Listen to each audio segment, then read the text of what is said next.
বন্ধুরা on spot ইলেকট্রিকে আরেকটা video নিয়ে এসেছি। তা ছাদে পাইপ কি করে ফেলতে হয়, তো এর আগে আমাদের একটা ভিডিও দেওয়া ছিল আর সেই ভিডিওতে আপনারা দেখেছেন, আর সেই ভিডিওটা খুব সুন্দর আপনারা রেসপন্স করেছেন, যে দেখেছেন আর খুব ভালো শিখেছেন। তা আরেকটা আমরা 1200 স্কোয়ার ফুট ছাদে আমরা পাইপ ফেলা আপনাদেরকে শেখাবো। আর 1200 স্কোয়ার ফুট ছাদের মধ্যে থাকছে 3টে বেডরুম থাকছে, আর একটা কিচেন থাকছে, একটা ডাইনিং থাকছে, আর 2টো বাথরুম থাকছে। আর এই 1200 স্কোয়ার ফুটের ছাদে পাইপ কি করে ফেলতে হয় আপনাদেরকে শেখাবো। আর যারা শিখতে চান, যারা নতুন ইলেকট্রিশিয়ান হচ্ছেন বা হয়েছেন বা আগামী দিনে হবে ভাবছেন, তারা নিজেরা শিখে আর নিজেদের ছাদের পাইপ নিজেরাও ফেলে নিতে পারবেন, বা অন্য কারো কাছে কন্ট্যাক্ট নিয়ে আপনারা পাইপ ফেলে নিতে পারবেন এই ভিডিওটা দেখে। তো এই ভিডিওটা শুরু থেকে শেষ পর্যন্ত দেখুন, আর দেখলে শিখতে পারবেন। আর মাঝখানে স্কিপ না করে, কেটে কেটে না দেখে আপনারা পুরোটা দেখলে তাহলে আপনারা বুঝতে পারবেন। তারপর মধ্যখানে কমেন্ট করে জানাবেন যে এই পাইপটা কি করে ফেলতে হয়, ওই পাইপটা কি করে ফেলতে হয়। তা সেটা না দেখে পুরো ভিডিওটা ভালো করে দেখুন, দেখলে আপনারা শিখে নিতে পারবেন। আর এই চ্যানেলে সমস্ত রকমের কাজ আছে, ইলেকট্রিকের কাজ থেকে মেশিন পার্ট এবং ফ্যান রিপেয়ারিং বা ইলেকট্রিক্যাল জিনিস যেমন এসি, ফ্রিজ, মাইক্রোওভেন, ইন্ডাকশান, সমস্ত রকমের ইলেকট্রনিক্স যত রকমের কাজ আছে তো এই চ্যানেলে আছে। আর এই চ্যানেলে আপনারা দেখুন, আর দেখলে আপনারা সমস্ত রকমের ইলেকট্রিকের কাজ শিখতে পারবেন এই চ্যানেলের মাধ্যমে। তো শুরু করা যাক। এই হচ্ছে 1200 স্কোয়ার ফুট ছাদ, আর এই ছাদে কি করে পাইপ বেছাতে হয় আর কি করে পাইপ ফিটিংস করতে হয় তা যদি শিখতে চান বা জানতে চান, তাহলে ভিডিওটা শুরু থেকে শেষ পর্যন্ত দেখুন, স্কিপ না করে। আর চ্যানেলে যদি নতুন হয়ে থাকেন তো চ্যানেলটা সাবস্ক্রাইব করে দিন, পাশে থাকা বেল আইকনটা প্রেস করুন। বন্ধুরা, এই ছাদে পাইপ ফেলার জন্য আমরা বেস্ট 1 নম্বর কোয়ালিটি পাইপ ফেলা দেখাবো। যে 1 নম্বর কোয়ালিটি পাইপ কেন আমরা ফেলি, যে অনেক পাইপ আছে লো কোয়ালিটি, যেটা পাইপ পুরো হার্ড হয়ে গেলে পাইপটা ভেঙে যায়। আর এর নিচে আমরা সেই পাইপ ফেলেছিলাম, একটা লাল পাইপ ফেলেছিলাম, এই ভিডিও আমাদের আছে, একটা লাল কালারের পাইপ ফেলেছিলাম। আর সেই কালারের পাইপটা হচ্ছে মানে একটু রোদ জল পেলে পাইপটা হার্ড হয়ে যাবে। কিন্তু আমরা এখন যে পাইপটা নিয়ে এসেছি, এই পাইপটা দেখুন, আর 2 বান্ডিল পাইপ আছে, আর হচ্ছে ফ্যান বক্স, আর মোটামুটি কোয়ালিটি আছে, খুব একটা হাই কোয়ালিটি না, মোটামুটি ভালো কোয়ালিটি আছে, চলে যাবে। তা এর চেয়ে চাইলে আপনারা আরো ভালো কোয়ালিটি নিতে পারবেন। আর এটা হচ্ছে একটা রং কালো, আর এর কি কাজ আমরা পরে দেখাচ্ছি। তার আগে আমরা পাইপটা দেখে নিই। প্যারট প্লাজা একদম খুব 1 নম্বর বেস্ট কোয়ালিটি এই পাইপ। তা এই পাইপ যদি আপনারা বাড়িতে ফেলেন, তা এর পাইপ পুরো একদম লংজিভিটি, পুরো পাইপটা হচ্ছে লাইলনের পাইপ। আর এর পুরোটা একদম পালিশ, ভেতর বাইরে দুটোই পালিশ করা আছে, আর পুরো লাইলন আছে। তা এই পাইপটা আমরা আমাদেরকে দেখাচ্ছি কেটে।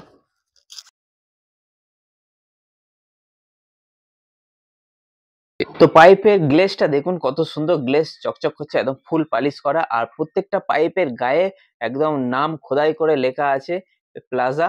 আর 1 নম্বর কোয়ালিটি, এতে কোনো ঠকবার কোনো কিচ্ছু নেই, খুব ভালো কোয়ালিটি। আর পাইপের ভেতরটা দেখুন পুরো পালিশ, আর ওপরটা আপনাদেরকে দেখালাম পুরোটা পালিশ। আর যেরকম খুশি আপনারা ব্যান্ড করতে পারবেন, পাইপ ভাঁজ হবে না আর পাইপ ফেটেও যাবে না। এই কোয়ালিটি পাইপ যদি আপনারা ছাদে ফেলেন বা এই পাইপ দিয়ে যদি আপনারা ওয়ারিং করেন, তো আপনাদের ওয়ারিং লং লাস্টিং করবে আর অনেক দিন যাবে, তারের কিচ্ছু হবে না। আর আমরা একটা পাইপের স্যাম্পল নিয়ে আপনাদেরকে দেখাচ্ছি। দেখুন, এই একটা হচ্ছে কোয়ালিটির পাইপ, এই কোয়ালিটিটা খুব ভালো কোয়ালিটি। আর এই কোয়ালিটি পাইপ প্রায় 110 টাকা করে কিলো পড়েছে, আর 110-20 এরকম কিলো হবে। আর আমরা যে প্যারট প্লাজাটা দেখিয়েছি ওইটা প্রায় 140 থেকে 50 টাকা কিলো। আর এই পাইপটা 110 টাকা কিলো। তা এই পাইপটার অবস্থা কি হয়, এইটা গরমে বা রোদ জলে খেলে কি হয় আপনারা দেখুন, সরাসরি দেখুন, ভাঁজ করলে পুরোটা ভাঁজ হয়ে যাচ্ছে, দেখুন পুরো ফেটে ফেটে চলে যাচ্ছে পাইপটা। আর এই জায়গায় ভাঁজ করছি দেখুন, আর উল্টো দিকে ভাঁজ করলে পুরো ভেঙে গেল পাইপটা। তো আরেক দিকে ভাঁজ করে আপনাদেরকে দেখিয়ে দিচ্ছি, দেখুন ভাঁজ করলাম, উল্টো দিকে ভাঁজ করলাম, ভেঙে গেল।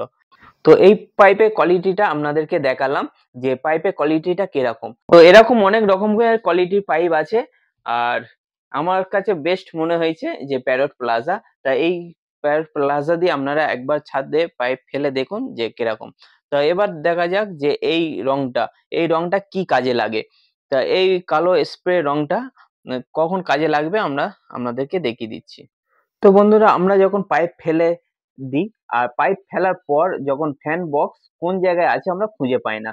তা এটা একটা বড় সমস্যা হয়ে যায়। কিন্তু এই সমস্যার সমাধান করার জন্য একটা ছোট্ট টিপস আপনাদেরকে দেখিয়ে দিচ্ছি। একটা কালো স্প্রে রং নেবেন, আর এই রংটাকে পুরো যেই জায়গায় ফ্যান বক্স হবে সেই জায়গায় একবার স্প্রে করে নেবেন। তা স্প্রে করে নিলে এই জায়গাটা পুরো একটা কালো হয়ে গেল। এবার যখন ঢালাই হয়ে যাবে, যখন কাঠ খোলা হবে, তখন আপনারা বুঝতে পারবেন যে এই জায়গায় ফ্যান বক্স আছে, আর খুব সহজে ফ্যান বক্সটা পেয়ে যাবেন। আর ফ্যান বক্সের ভেতরে অবশ্যই অতি অবশ্যই কাগজ ঢোকাবেন, নয়তো সমস্ত মশলা ঢুকে যাবে। তা আমরা কি করে কাগজ ঢোকাচ্ছি আপনারা দেখে নিন। যে পুরো ফ্যান বক্সটা আমরা প্লাস্টিক কাগজ দিয়ে আমরা পুরোটাই কভার করে দিলাম। এবার ফ্যান বক্সটা এবার আমরা তার দিয়ে বেঁধে দেবো। তা ফ্যান বক্সের নিয়ম হচ্ছে এরকম। এবার আমরা সমস্ত জায়গায় যেগুলো পাইপ বসবে সেই জায়গায় আমরা সব ডিল করে নিচ্ছি। তা ডিল করে আমরা সমস্ত পাইপ ফেলে নিয়েছি মাপ করে, আর পুরো পাইপ কাটা আছে। ভিডিওটা শর্ট করার জন্য আমরা এই কাজটা করেছি, যাতে আপনারা সহজে খুব ভালোভাবে বুঝতে পারবেন। তো দেখুন আমরা পুরো ওপর থেকে পাইপ ফেলে দিয়েছি, পুরো ড্রয়িং মতো আমরা পাইপ ফেলে দিয়েছি, আর আপনারা বুঝতে পারবেন যে কোন পাইপ কোন জায়গায় গিয়েছে। তা এক একটা ঘরে দুটো করে পয়েন্ট গিয়েছে, একটা মেল লাইন গিয়েছে আর একটা এসি লাইন। তা আমরা একটা জাস্ট সিম্পল দেখিয়ে দিচ্ছি। দেখুন এইটা হচ্ছে ব্যালকনি, আর এইটা হচ্ছে রুম, আর এই রুমের দুটো লাইন দুদিকে পড়েছে আর একটা মেন বক্সে পড়েছে, আর এইটা হচ্ছে এসির লাইন। এই এসির লাইনটা পুরো ডাইরেক্ট এসছে এই বক্সে ঢুকেছে, এখানটা হচ্ছে জয়েন্ট বক্স হবে। আর এই জয়েন্ট বক্স থেকে পুরো ডাইরেক্ট মেল লাইনে গিয়েছে। মেল লাইন যে ডিপি বক্স হবে ওই মেল লাইনে গেছে। প্রত্যেকটা সেম একই ভাবেই কাজ করব আমরা। তা ভালোভাবে আপনারা দেখুন, দেখলে আপনারা শিখে অবশ্যই এই কাজটা করতে পারবেন। তা আমরা প্রথমে সমস্ত ফ্যান বক্সকে আমরা বেঁধে ফেলবো। তা বেঁধে ফেলে এবার পাইপকে মুখটাকে আমরা অবশ্যই সিল করব। যে দূর টাইপের আমরা সিল করছি, কাগজ ঢুকিয়ে একটা ভেতরে ঢুকিয়ে দিলাম, তারপর ওপরে টেপ মেরে দিলাম, ডবল সিল হয়ে গেল। মানে কোনো রকম এর ভেতর জল ঢুকবে না। তা তোমরা চাইলে এটাও করতে পারো, বা শুধু টেপও মেরে দিতে পারো। তো আমরা দুদিকে সেফটি নিয়ে কাজ করছি। তা দেখুন এইভাবে আপনারা ফেলবেন। এবার আমরা দেখিয়ে দিচ্ছি যে ডবল জালির ভেতর থেকে পাইপ দিতে হবে, আর ডবল জালি ওপর থেকে একদম পাইপ দেবেন না। আর দেখুন কি করে আমরা পাইপ ফেলছি, ডবল জালি মধ্যিখান দিয়ে পাইপ যাচ্ছে, গিয়ে বিমে ঢুকে গেল, এটা একটা পয়েন্ট হয়ে গেল। আর সিঙ্গেল জালির ওপর থেকে পাইপ যাবে। তা আপনারা অনেকে কমেন্ট করেছেন যে দাদা আমরা কি করে পাইপ ফেলবো, সিঙ্গেল জালি না ওপর ডবল জালি দিয়ে পাইপ কি করে নিয়ে যাব। তো এইটা আপনারা দেখুন, দেখলে শিখে নিতে পারবেন। তা আমরা ফ্যান বক্সের কাছে যে তার রডটা আছে সেই রডটা একটু ডাইস দিয়ে আমরা তুলে দিয়েছি, যাতে পাইপটা ভাঁজ না হয়ে যায়, পা পড়ে যাতে ভাঁজ না হয়ে যায়। আর প্রত্যেক পাইপকে ভালো করে বেঁধে দিতে হবে, যাতে ওই পাইপ পা লেগে না ছেড়ে যায়, তাই জন্য ডবল বাঁধন দিতেই হবে। তা ফ্যান বক্সে যেই জায়গায় পাইপ ঢুকবে সেই জায়গায় ডাইস মেরে অবশ্যই তুলে দেবেন, নয়তো পায়ের চাপে যখন মশলা ঢালাই ফেলবে ঢালাইওয়ালারা, তখন পায়ে ভাঁজে কিন্তু পাইপ বসে যাবে, আর ঢালাই পড়ে গেলে পাইপটা একদম বসে যাবে, কোনো কাজে লাগবে না। তা কি করে পাইপ ফেলবেন, পাইপ ফেলা এই সঠিক প্রসেস আপনারা দেখুন, দেখলে আপনারা শিখতে পারবেন। তা দেখুন আমরা এই ডবল জালির ভেতর থেকে পাইপ নিয়ে গেলাম, নিয়ে গিয়ে বিমে একটা ওয়ালে আমরা ঢুকে যাচ্ছে। এখানে একটা ওয়াল হবে, তাই জন্য বিমের মধ্যেখানে আমরা ফেলে দিচ্ছি পাইপ। এবার আমরা এটাকে ফ্যান বক্সে ঢুকিয়ে দিলাম। ফ্যান বক্সে ঢুকিয়ে এইটা পাইপটাকে আমরা বেঁধে দিচ্ছি। অবশ্যই দুটো তিনটে যতটা পারবেন ততটাই পাইপ আপনারা বেঁধে ফেলবেন। বেঁধে ফেললে একটাই সুবিধা হবে, পাইপ যখন সোজা থাকবে স্ট্রেট থাকবে তার যেতেও খুব সুবিধা হবে। তা এই এরকম আপনারা কাজ করবেন। তা দেখুন এইটা হচ্ছে এসির লাইন, আর এই এসির লাইনটাকে আমরা ফেলবো। তো এই এসির লাইনটাকে আমরা পুরো বিম থেকে নিয়ে যাব, ডাইরেক্ট নিয়ে গিয়ে এসির পয়েন্টে দিয়ে দিচ্ছি। এই পয়েন্টে যাবে জয়েন্ট বক্স থেকে পুরো একদম এসির পয়েন্টে।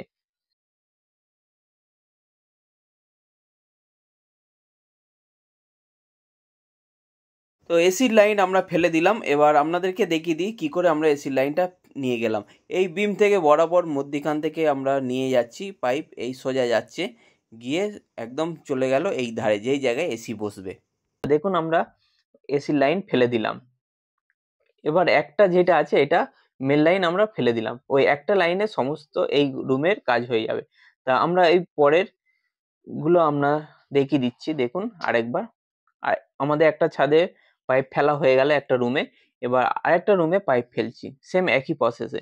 ডাইস মেরে তুলে দেবো, দিয়ে পাইপগুলো আরামসে বসিয়ে দিচ্ছি যাতে পাইপ ভাঁজ না হয়ে যায়।